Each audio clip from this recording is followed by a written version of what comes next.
do the sex.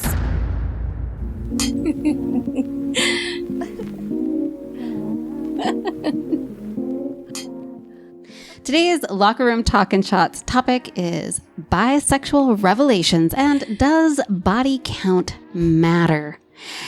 September is Bisexual Awareness Month. And there's a Bisexual Awareness Week. There's a Bisexual Awareness Day. But, you know, because I'm bisexual and I've got a lot of bi babe friends, like my guest today, who's with me, I'm going to celebrate it all month long. And I'm going to be visible as fuck. And my guest today is a returning guest. Hello. Liberty. Hi. Liberty, can you remind listeners what the episodes that you have been on in the past are? Yes, I was on one called Unicorns. Three's Not a Crowd. Mm-mm. No? It is not. It's not a crowd. Oh, it's not a crowd. No, that is the name. I was on one about Hump Festival Review. Mm-hmm. And I was on one called From Housewife to Hoe. Which is a very popular podcast. Is it? Because we were both housewives. And now we're both hoes. Yep, that's right. Yeah. I just re-listened to that one. I would like to go back and maybe do a second session of that one. I think that we could. Mm-hmm. I mean, I can talk about my journey from housewife to hoe. There's again. there's some questions I never quite answered in that podcast that we should talk about. But that's not what we're talking about today. And we're having real drinks. Yeah. It's cheers. been a while. We can't cheers yet. You've got to tell them what we're drinking. I will. Okay. We are drinking Prosecco Ménage à Trois. Perfect for this podcast. Of course. With the nice green sticker from my corner store. Ménage à Trois Prosecco. Mm-hmm. With a lovely product I'm going to plug. Girl Meets Dirt. It's a shrub from the San Juan Islands. It's a woman-owned, female-owned business. I stopped in there when I was on Orcas Island and did a tasting. And it's just awesome. It's a peach shrub. So a shrub is kind of like a drinking vinegar. And you can mix it with sparkling water, or you can mix it with just tap water or Prosecco in this case, or champagne. So basically, it's Dirty Girls Meet Threesome. Yeah. And wait, I do love the story of Girl Meets Dirt. How this business came about is Orcas Island used to be the largest producer of fruit, like exported to Washington State. And there's all these fallow fruit trees all over the island, like thousands of trees that no one is gathering their fruit. And she started gathering the fruit and making jam and then making shrub from them. Awesome. Yeah. And I will drop the link to Girl Meets Dirt. Meets Dirt. So you can do your own version of the Dirty Ménage à Trois, which is what we're going to call it. Yeah. It's yummy. Cheers. Dirty Ménage à Trois. It is real good. It's real good. Really good. This is a great one to have at with Thanksgiving dinner, actually, as a pre-dinner cocktail. It's autumn right now. Hey, guys, speaking of, it's not autumn yet. Shh. Big news.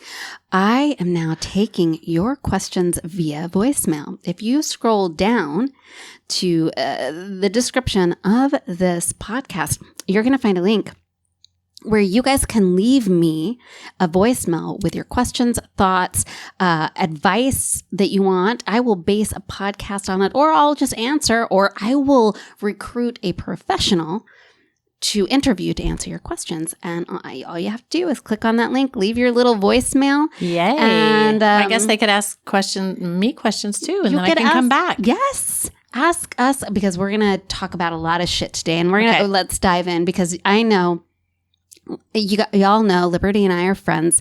We met on a date because we went on a date together.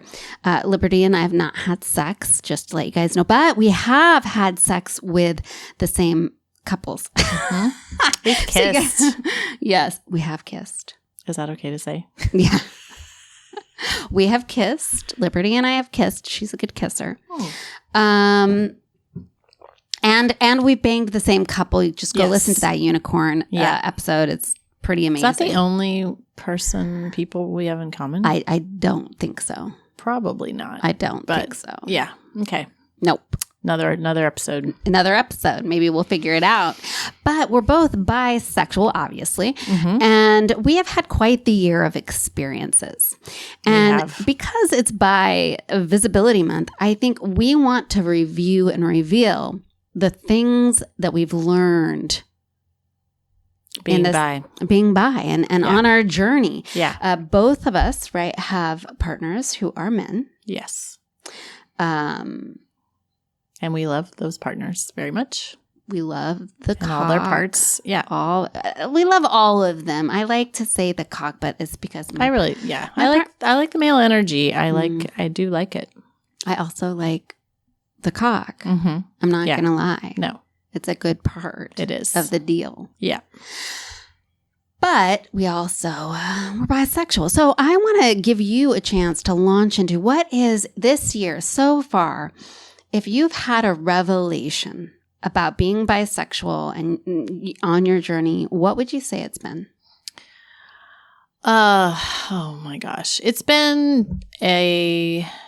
think it's been mostly accepting myself as bi. I'm still a little closeted being bi. I'm not super out there. You won't really find lots of, in my social media posts about being bi. I'm still a little shy about it. And so I think it is that I'm slowly opening up about talking about it, slowly accepting that it's a spectrum and I fall on, a part of the spectrum, and it really doesn't matter where you fall. That's just who you are. Like, we're just people. We have feelings, and it's okay for those feelings to change and those interests to change, and it's okay to have new experiences. And I think I've really also come to love the idea of being pansexual. Just you love who you love, and you like who you like. And even though with all of that, I still struggle a little bit with being bi. Can you talk about, because I think this is very common. What is it that makes you struggle with it? I think it's that I have not been able to maintain a romantic relationship with a woman. So that is where I feel like I fall short on the bi spectrum, being bi, which I don't think I'm alone there. I'm sure there's many, many other women who have the same experience, and many men, probably bi men, who have the same experience. I think I am mostly sexually attracted to women and men, and I am romantically attracted to men. And I think that is common, but within the bi community and the queer community, there is a little bit of stigmatism with being a sexual object for people like me. So I struggle with that. I really do, because I don't want to objectify anyone, but I also just haven't had the chance or opportunity yet to. It just hasn't happened. It just hasn't happened yet. And I've gone on some dates. I've met some people. I've disappointed a few people. Someone who didn't realize I went on a date and she didn't realize that I was in a poly relationship with a man. And I could just see immediately she was like deflated. Was she deflated because you were poly, or because you were poly and you had a male partner? I think both. I think both of those things. She didn't know you were poly. No, I didn't hide it. I just, it hadn't even come up yet. I met her in real life, real time, not on an app where you met her with me. I did. I met her with you at a queer event, and it was amazing. I loved that night. That was so much fun. I drew on your butt that night. You did. Oh my God. And glow paint. First, you drew on it for a long time, and we were like, what's wrong with this marker? And then we realized the cap was on. Oh my God. So my butt was just hanging out for everybody to see. Although luckily nobody was watching because everyone was dancing and having fun. That's true. We may have had a drink. I drew on her butt and I wasn't seeing anything. I was like, maybe it's like invisible glow ink. And then realized that, oh my God, that's hilarious. Yes. That was a super fun night. And I loved watching all the baby queers, just like learn. I felt jealous of like them learning who they are so much younger than I was and feeling so comfortable to be out and be open and be in this really amazing space with supportive women. And it was awesome. It was great. It was a good night. Mm-hmm. That was a good night. Super fun. Until the end. But yeah, for me, I want to kind of rewind and touch on the idea, and I think a lot of bisexual, pansexual women who are maybe coming to either the realization or having their first opportunity to practice being bisexual in real life later on in life.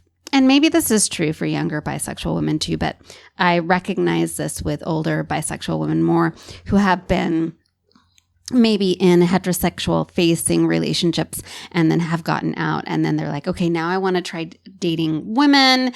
I think it's interesting to me that heterosexual people don't question their heterosexuality prior to fucking around with someone of the opposite sex. No. It is just an assumed sexual orientation. And maybe people's argument would be that that's the natural sexual orientation, but I actually don't believe that's true. I'm going to tell you all, and I'm like, that's not the argument we're going to be having here.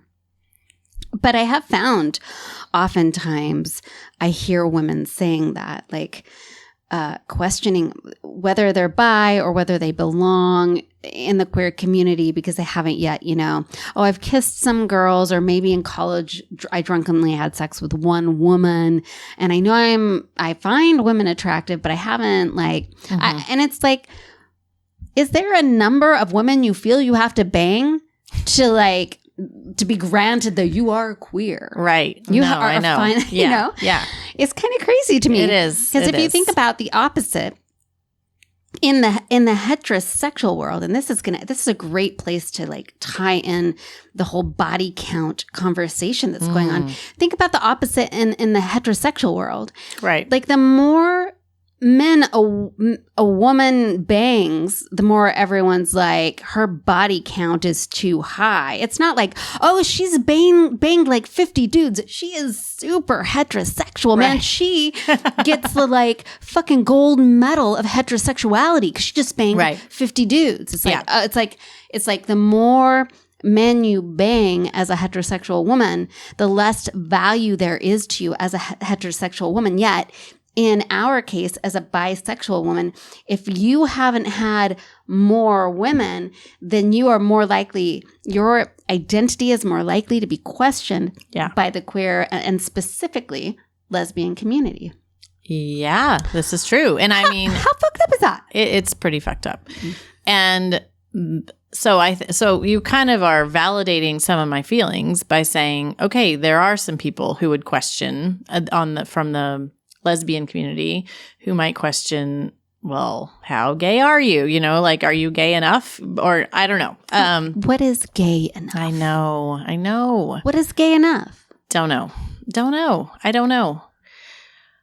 I just know I haven't yet had the experience. But when I was I got to have, Annette was there.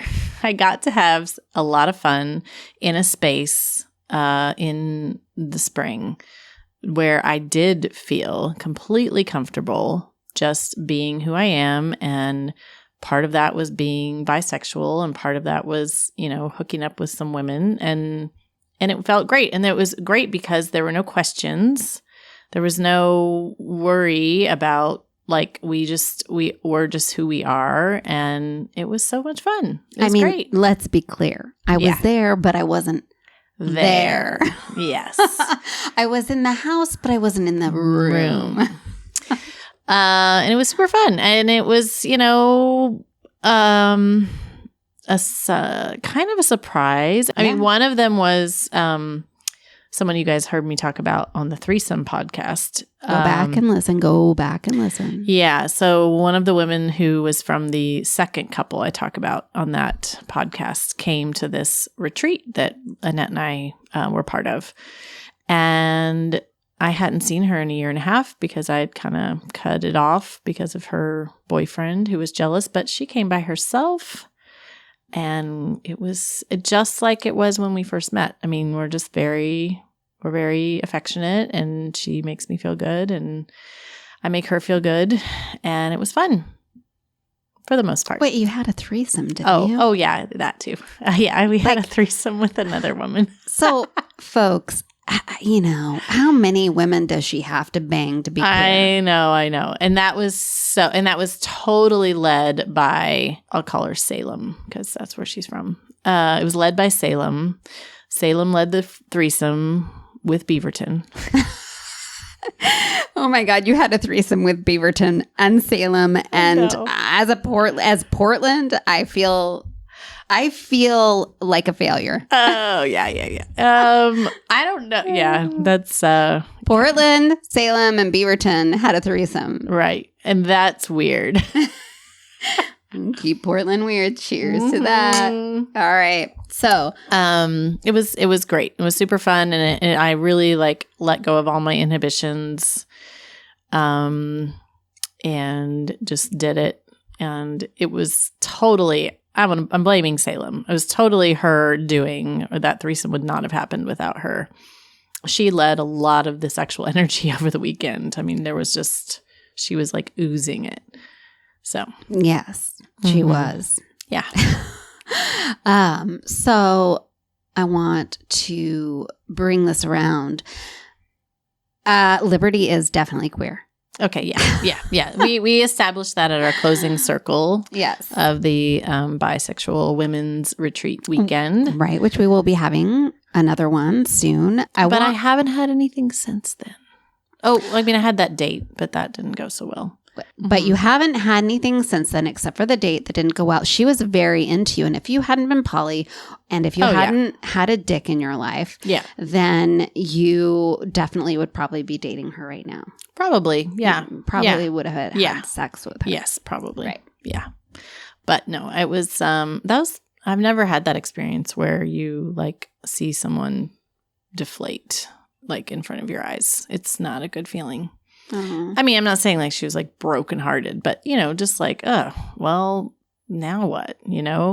She drove a long way to see me that day. I mean, if I had been her, I would have been like, maybe I don't want to date you, but let's have sex. Yeah. I mean, right. Get something out of your gas money, right? Get something out of, and not to be shallow, but why miss out on a good deal? I know. And so that brings me to my revelation. Yeah, tell us about yours. Top me off. Top you off. We have a birthday party to go to. This is off topic, but you all know Deanna, aka Ruby, silver medalist and Olympian in the squirting sex Olympics. And I did not know that. What? I need to listen to that episode. Yeah, you've got to listen to that episode. Also, expert at titty sex. Well, that doesn't surprise me. No. It's her birthday. Tomorrow, but tonight we are celebrating it and we're going out dancing. I would like to challenge her. Squirting? All right, guys. So if that happens, we can't show it on YouTube. Maybe we'll start up an OnlyFans account. Oh, now you're talking. And I'm going to use my friends for that. But anyways. Because we know how you feel about squirting. Okay. Yeah, I'm not good at it. I would never win that contest. And I'm not even willing to try it. But anyways, I want to bring this around to my revelation this year, which has, I guess it's not a revelation, but it's a solidification of something that I thought and I have experienced maybe to the max this year is lesbians, queer femmes who really side more to the lesbian spectrum. I love you, but we got to have a fucking talk. Okay. As a bisexual woman, I have had moments where when it comes to the attraction and dating spectrum, I've been like, maybe it's better for me just to deal with the devil I know than the devil I don't, meaning men versus women. Again, that's very gendered. I have been shocked at how much toxic masculinity is embedded in the lesbian specifically and queer femme community. And I'm going to give examples of it instead of just throwing this out. And I think it's super important that we talk about it. And I think that the victims of it, well, they're all queer femmes, but I think specifically bisexual women are in a position where we really maybe see it more clearly. And I'm going to explain sort of why. One example of it that I've run into a lot as a bisexual woman when I'm talking to lesbians about how do you feel about bisexual women? What are some of the things that come up that bother you? Because it's very clear that some lesbians just won't date us at all. Right. They're like, if you've had a cock in you, like, no, I'm not interested. And I kind of want to get to the root of that, right? And some of the things y'all say, like a good example, I was talking to a lesbian a while back, and one of the things she thought was fun to say was like, well, my cock can be any size and it never goes limp. I've got that on men. And I want to talk to you about why that, and it really gave me the ick. Mm-hmm. It really gave me the ick, because if there is one thing we've worked on in this show is to talk about how sex is not cock-centric. Right. like you just made sex cock-centric. Yeah. Whether it's a real or a fake cock, it's about the cock.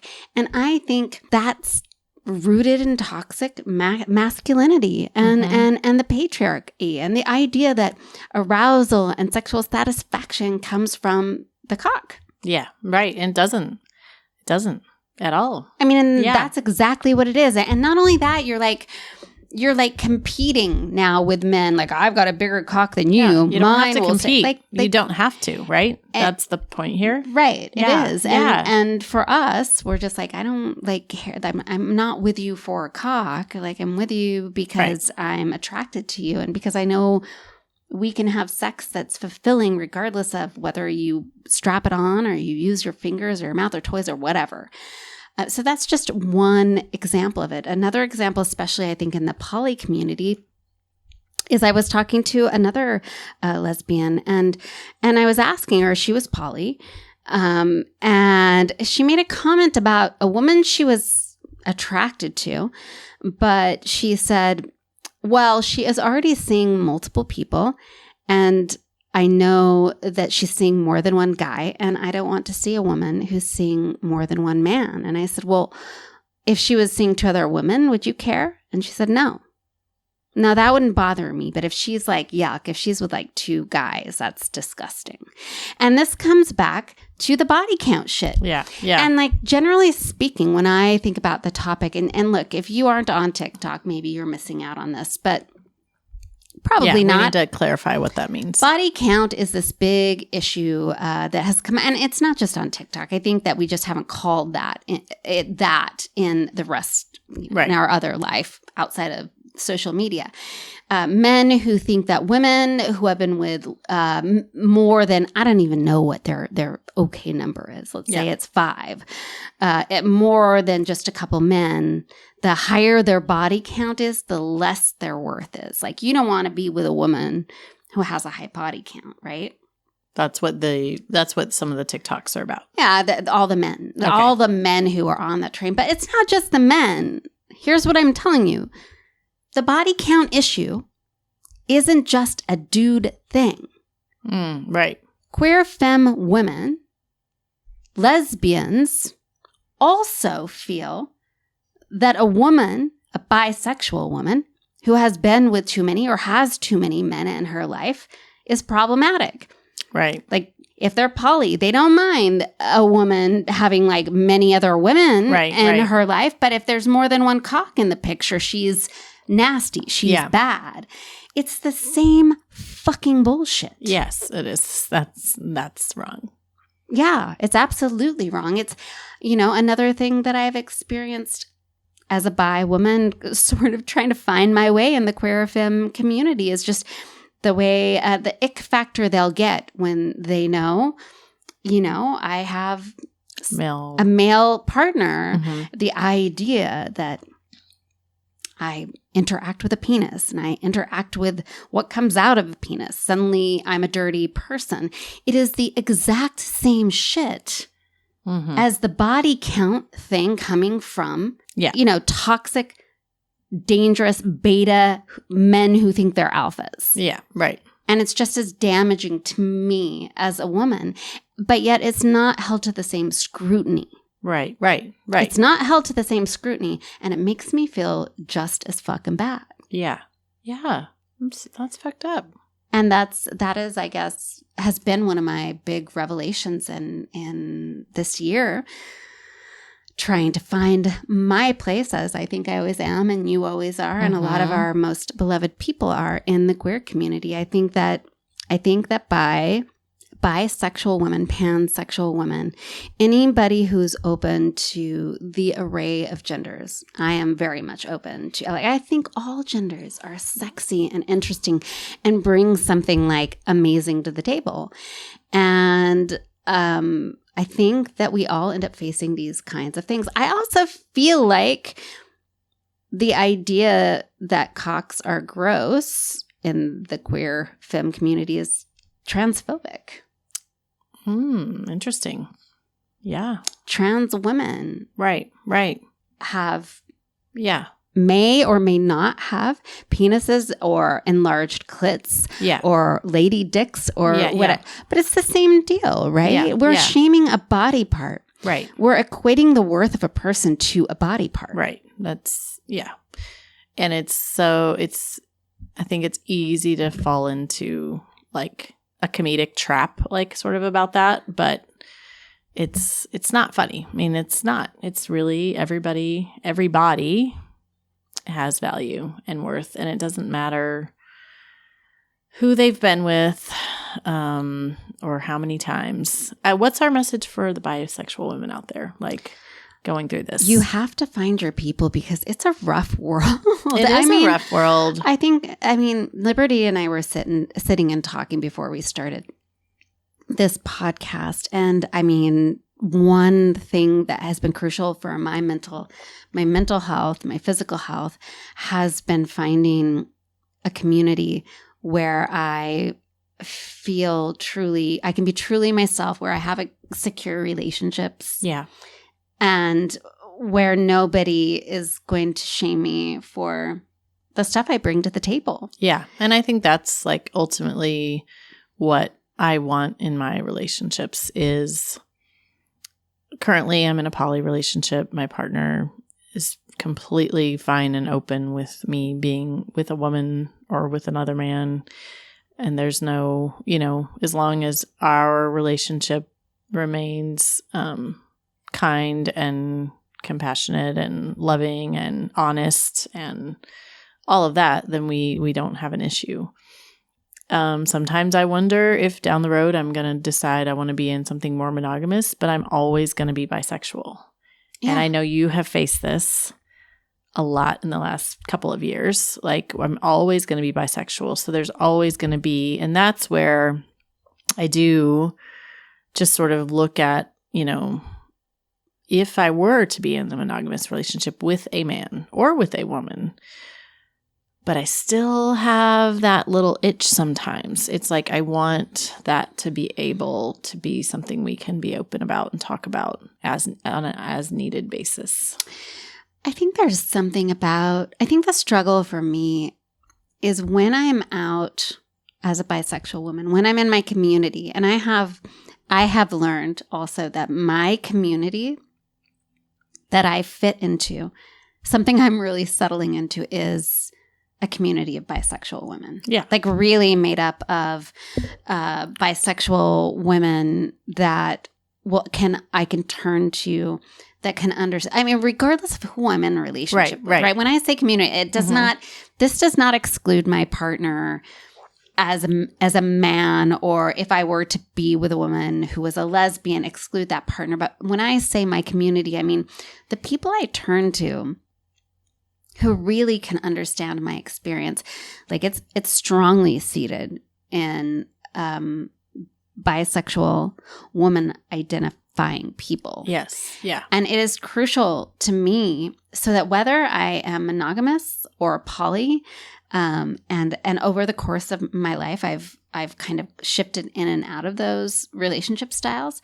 I have people who see me. Like, it's very important to me to be seen as bisexual. And people might ask, like, why do you care if people know you're bisexual?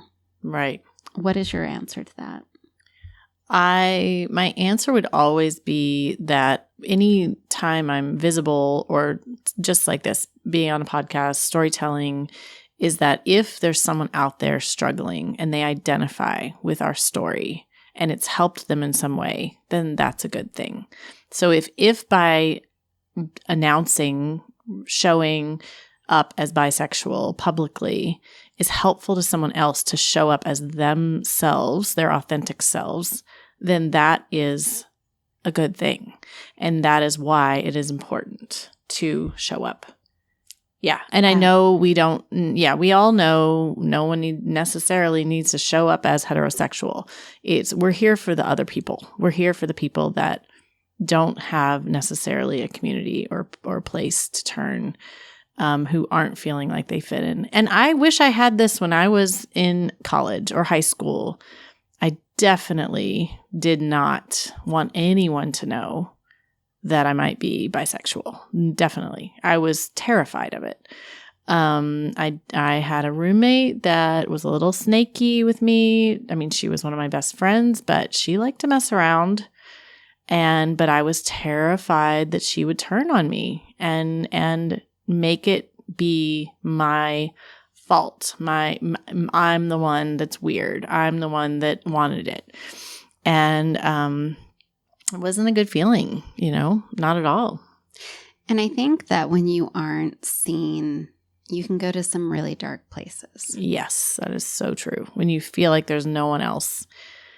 And I think over the course of my journey, this sexual, learning about my sexuality, becoming more open about it, being on your podcast, talking more openly to people, I just really have learned that there really is something for everyone. There's someone for everyone. There's whatever it is that you desire, there's somebody else that desires that too. And it's just about finding the right community or people that you can share that with. Yeah. Yeah. But don't stop searching. No, because there are people out there, but also listen to your intuition, right? Absolutely. I think something that bi women do a lot is they try to fit into queer communities that don't fit them. For example, I think for me is when I have tried really hard to fit into more lesbian-oriented communities or leaning communities where the idea of someone being open to and attracted to other genders is looked down upon, it can put me in a really bad mental health space. Yeah. Not only that, I think it can make bisexual, pansexual women really feel like they have to kind of lie about their attraction. A common thing I think I've heard, and I know I used to say, I don't anymore, is you hear women saying, well, I'm with my husband and he's different, but if he were to die or we were to break up, I would never date a guy again. That's a common thing. And I think that is less the truth and more trying to be accepted. Yeah. And I'm just like, nah. Yeah. No. Yeah. I'm definitely just attracted to people, and I will see and be with the people that treat me well and make me feel sparkly and wonderful. That's right. Cheers to that. Cheers to that. I think this is a good segue to go into body count. I think it's an important conversation, but I think it's fun to do this conversation not just in the context of the view that men have on body count. Oh, no. But the view that people of all sexual orientations have on a woman's, because no one cares about men's body count, apparently, but a woman's body count when it comes to penises and penis-owning people. Yeah. I think it's fascinating if you think about it. Like, it's like people are disturbed by a woman interacting with more than one penis. Yeah. What the fuck? I mean, I can't even really speak to this because to me, it's not a morality thing. It used to be. I mentioned it on the podcast about From Housewife to Hoe that I just have to say I freaking hate the word body count. But anyway, I did in my 20s. I was still dealing with like Catholic guilt and being like a born again virgin after having sex at 15 and then deciding I was going to wait until I don't know what number. Cause I was like, well, I'm not waiting till I'm married, but I'm like going to wait till, sometime when it feels more right. I don't know. Anyway, so I have gone through the morality issue. Like you went through that too? I mean, when I was very young, but my body count went up pretty fucking fast. Okay, yeah. So mine didn't. I was like keeping the number. I called it keeping the numbers low. I was trying. I mean, I used to have people like that. Right, I remember that. Right. I used to have people trying. I remember one of my college. It was like someone I dated in high school, but then we were still friends in college, and we just had this most intense physical chemistry. I would say we still do. Thank God we don't have to see each other. You know, we actually made a conscious decision to not see each other after I got married because it was too intense. But I remember like telling him no in high school and telling him no in like, I remember laying on my bed in college and telling him no one night. And then about probably a year and a half later, I remember calling and saying, you remember how I told you that thing? Then I was trying to keep my numbers low. Like, I've changed my mind.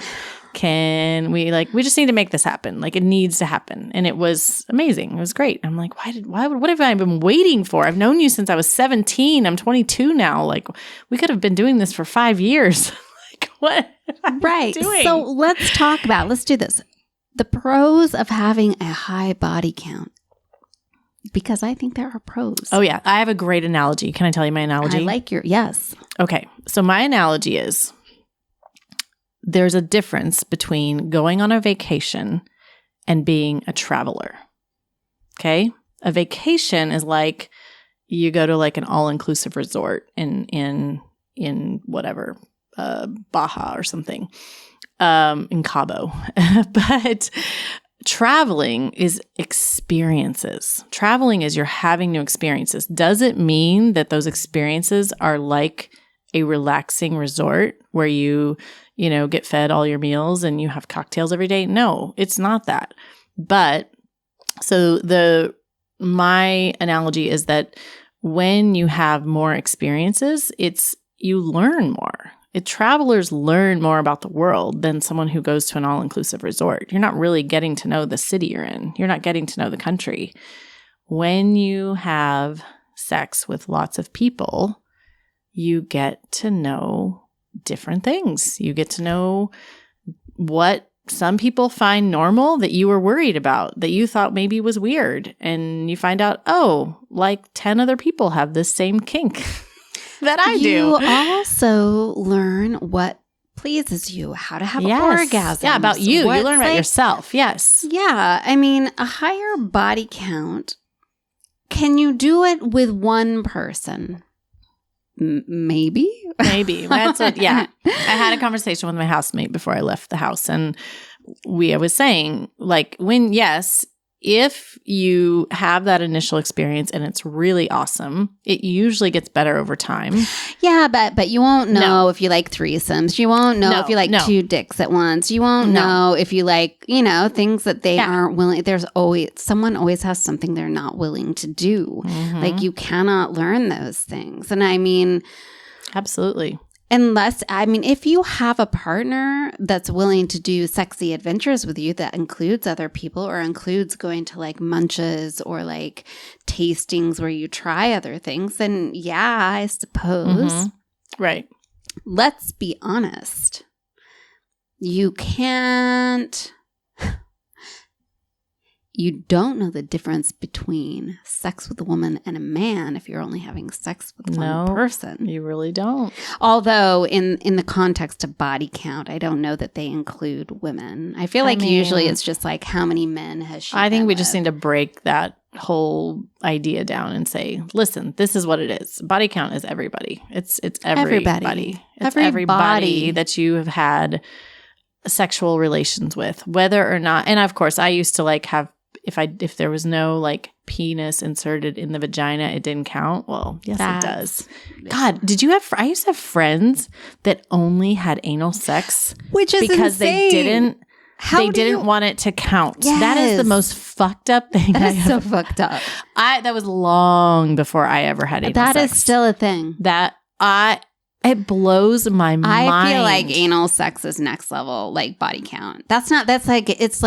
It's like bonus round on body count level. Absolutely. Not only did his penis go in you, it went up your ass, which takes like you gotta. Right. You gotta. I know. I mean, men, are you in. like, for the men who are talking about body counts, so do you only count it if a woman sticks a dildo in your ass? Like, is. Yeah, what's like a body count for a man? How many dildos have been up your ass? Because right. I'm only good with you if you've had like one dildo other than mine. Other than mine. What a ridiculous notion. I mean, I do think people that are concerned with body count, here's what I am gonna venture to say, and I dare you to argue with me. I think anyone who is concerned about a woman's body count when it comes to male bodies, I bet you they're really bad in bed. I would say they aren't going to do what we'll do. That's for damn sure. You're not. That is for sure. I mean, that's probably the one thing I've learned about being an older, middle-aged woman is we tend to blow the minds of the younger men or those that haven't had a lot of experience. And women, because we are comfortable with ourselves. We know what we want. We know what we like. We know how to tell you how to do it. We're not going to be shy about it. Yeah, there's definitely a bonus there. And there's a reason why that's a whole genre of porn. I mean, you mean women are our age? Yeah. We are not older. We're like... perfect. But we're kind of like MILFs. Yeah. Pretty much. Cougars. Yeah. So, yeah, for me, I think we should talk about sexual health is one of the major concerns. The only con of body count is sexual health. And definitely. But you can have sex with one person and. Absolutely. You could have totally and still get some weird thing. So making sure you get tested regularly, making sure you use condoms if you're not in a relationship with that person. Yeah, that is really important. I think that's like the only drawback is concern about sexual health. Is there another con? I mean, the only other con I see is that the like kind of what I was saying with like a one night stand, it may not be that great. Like it might be like meh. But you know what? That's okay. It doesn't mean that you have to be sad about it or mad about it, or it's just an experience. Yeah, but you have sex with someone that you've been with for a long time. Sometimes you have sex where it's meh. Yeah, absolutely. For sure.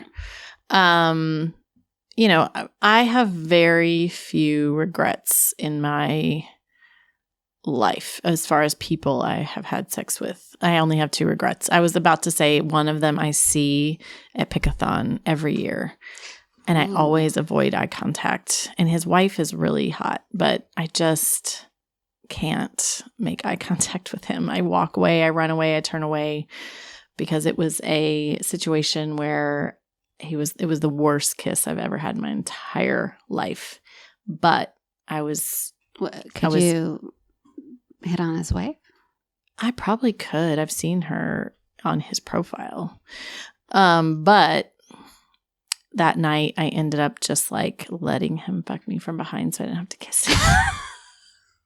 Shit. You let him fuck you from behind to avoid kissing him. Yeah, I did. I was really, that was during my hormones phase, my WHOREMOANSs, where I just like, I would cry if I wasn't having sex 5 nights a week.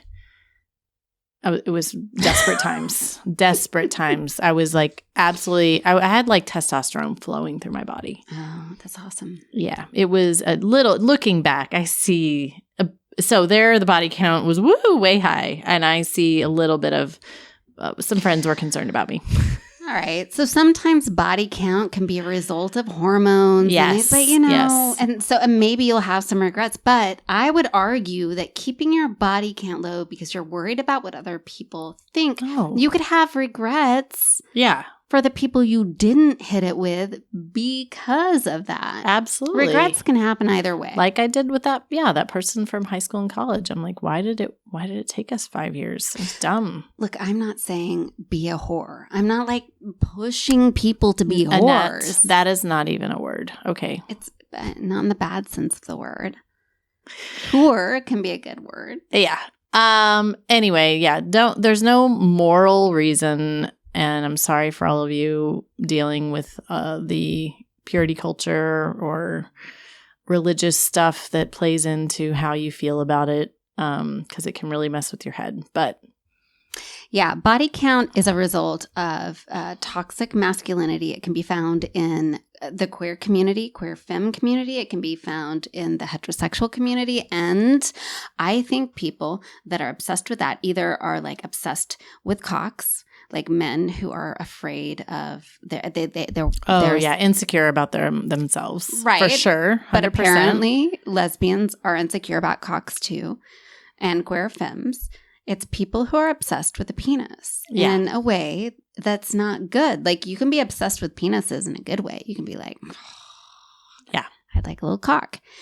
But if you're like, too many cocks means you're a bad person. No, that's not a thing. That's just not a thing.